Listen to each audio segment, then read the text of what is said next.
नमस्कार, मैं हूं अर्चित और आप देख रही हैं 29 न्यूज। तो चलिए रुक करते हैं इस खास खबर की ओर।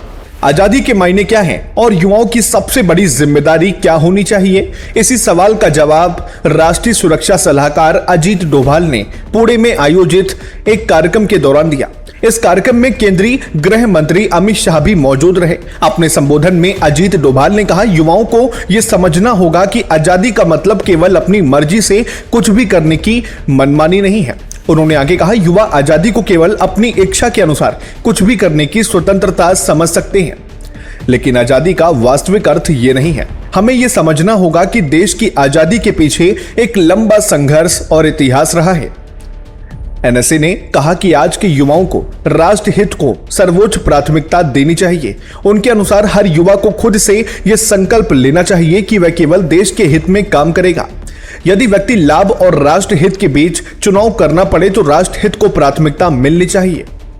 अजीत डोभाल ने यह भी कहा कि युवाओं को छोटे छोटे निजी हितों का त्याग करने के लिए तैयार रहना चाहिए। अगर ऐसे विचार मन में आए भी तो उन्हें नजरअंदाज कर देना चाहिए और देश के भविष्य को ध्यान में रखते हुए आगे बढ़ना चाहिए। उन्होंने विश्वास जताया कि यदि देश का युवा इसी सोच के साथ आगे बढ़ेगा तो भारत अपने हर बड़े लक्ष्य को हासिल करेगा और इतिहास का एक नया अध्याय लिखेगा। डोभाल के इस बयान को ऐसे समय में बेहद अहम माना जा रहा है जब देश आजादी के मूल्यों, राष्ट्र निर्माण और युवाओं की भूमिका पर लगातार चर्चा कर रहा है। अब उनका ये संदेश राजनीतिक गलियारों से लेकर सोशल मीडिया तक चर्चा का विषय बना हुआ है।